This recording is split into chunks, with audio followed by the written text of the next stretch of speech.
आज हम ब्रह्मांड के एक ऐसे अजूबे की तह तक जाने की कोशिश करेंगे जो कल्पना को भी मात देता है, ब्लैक होल। हमारे पास ब्लैक होल ब्रह्मांड का रहस्य, लेख के कुछ खास हिस्से हैं और हमारा मकसद है इनमें छिपी सबसे दिलचस्प बातों को सामने लाना। तो चलिए सीधे मुद्दे पर आते हैं। बिल्कुल।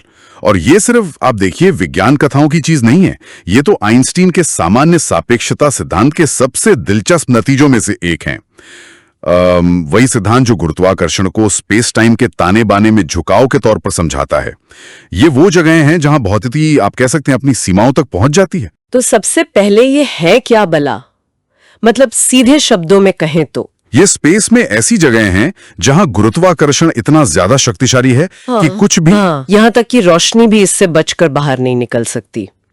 ये कोई खाली गड्ढे नहीं है, बल्कि अविश्वसनीय रूप से घनी डेंस चीजें हैं। सही कहा। और इनके बनने की कहानी भी कम दिलचस्प नहीं। सोचिए, एक विशाल तारा हमारे सूरज से कम 3 गुना ज्यादा भारी, जब वो अपनी सारी ऊर्जा फ्यूल जला डालता है तो उसमें एक जबरदस्त विस्फोट होता है। सुपरनोवा कहते हैं उसे। अच्छा, सुपरनोवा। हाँ, इस महाविस्फोट के बाद अगर तारे का बचा हुआ कोर काफी भारी है तो वो अपने ही गुरुत्वाकर्षण के नीचे दबकर सिकुड़ता जाता है और बन जाता है एक ब्लैक होल। लेख में इनकी बनावट के 2 खास हिस्सों का जिक्र है, सिंगुलैरिटी और इवेंट होराइजन। सुनने में ही किसी रहस्यमयी दरवाजे जैसा लगता है। हाँ, है ना। ये वो अदृश्य सीमा है जिसे पार करने के बाद वापसी का कोई रास्ता नहीं। सोचिए जरा, एक ऐसी बाउंड्री। बिल्कुल।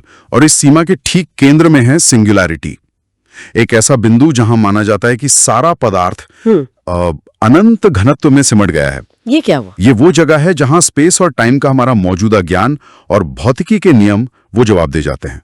अच्छा। इवेंट होराइजन इसी सिंगुलैरिटी को घेरे रहता है, जैसे किसी खजाने का कोई अदृश्य पहरेदार हो। जाहिर है इतने प्रचंड गुरुत्वाकर्षण का असर भी जबरदस्त होता होगा।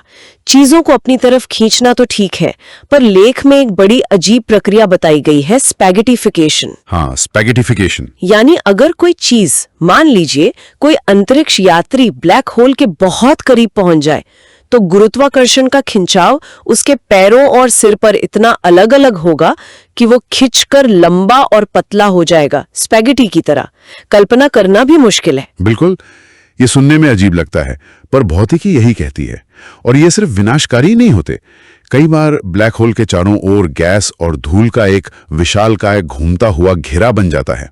उसे एक्रीशन डिस्क कहते हैं। एक्रीशन डिस्क, हाँ सुना है। ये डिस्क इतनी गर्म हो जाती है कि इससे तेज एक्सरे निकलती हैं, जिन्हें हम अपनी दूरबीनों से देख पाते हैं। और तो और कुछ विशालकाय ब्लैक होल से पदार्थ और ऊर्जा की 2 शक्तिशाली धाराएं, जेट्स, अंतरिक्ष में लाखों प्रकाश वर्ष दूर तक फेंकी जाती हैं। लाखों प्रकाश वर्ष? हाँ, तो ये सिर्फ चीजों को निगलते नहीं है, बल्कि अपनी आकाशगंगाओं के विकास को भी प्रभावित करते हैं। लेकिन कहानी यही खत्म नहीं होती है ना। स्टीवन हॉकिंग का भी जिक्र है। उन्होंने एक बहुत ही क्रांतिकारी विचार पेश किया था। हाँ बिल्कुल, स्टीवन हॉकिंग। उनका कहना था कि ब्लैक होल पूरी तरह ब्लैक नहीं होते, वो धीरे धीरे एक खास तरह का विकिरण छोड़ते हैं। Hawking radiation? हाँ, हॉकिंग रेडिएशन। और अरबों खरबों सालों में आखिरकार पूरी तरह वाष्पित होकर गायब हो सकते हैं। ये तो कमाल की बात है।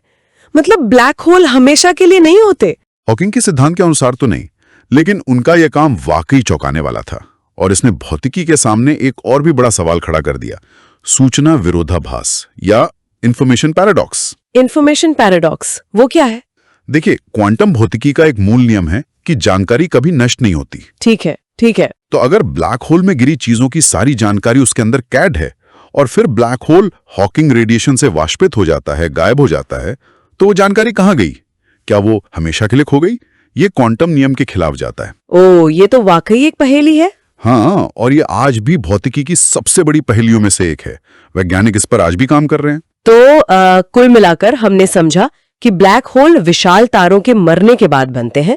इनका गुरुत्वाकर्षण अकल्पनीय रूप से शक्तिशाली होता है। बिल्कुल। इनके केंद्र में वो रहस्यमयी सिंगुलैरिटी है और बाहर एक इवेंट होराइजन नाम की लक्ष्मण रेखा जैसी। हाँ, सही कहा। और ये सिर्फ दूर के अजूबे नहीं है, ये ब्रह्मांड के मूलभूत नियमों को समझने की कुंजी है। गुरुत्वाकर्षण, क्वांटम मैकेनिक्स, स्पेस और टाइम की असली प्रकृति, इन सब को समझने में मदद करते हैं। ये हमें ब्रह्मांड के सबसे गहरे रहस्यों की एक झलक दिखाते हैं। और अंत में एक सवाल जो मेरे जहन में घूम रहा है और जो इसी जानकारी से उपजता है, अगर हॉकिंग सही थे और ब्लैक होल वाष्पित हो जाते हैं, तो उनमें समाई हुई सारी जानकारी तारों की, ग्रहों की या शायद किसी दुर्भाग्यशाली अंतरिक्ष यात्री की, क्या वो हमेशा के लिए मिट जाती है या किसी ऐसे रूप में बाहर आती है जिसे हम अभी समझ नहीं पाए हैं? ये गहरा सवाल है। हाँ, ब्रह्मांड के कई रहस्यों की तरह ये सवाल भी हमें सोचने पर मजबूर करता है।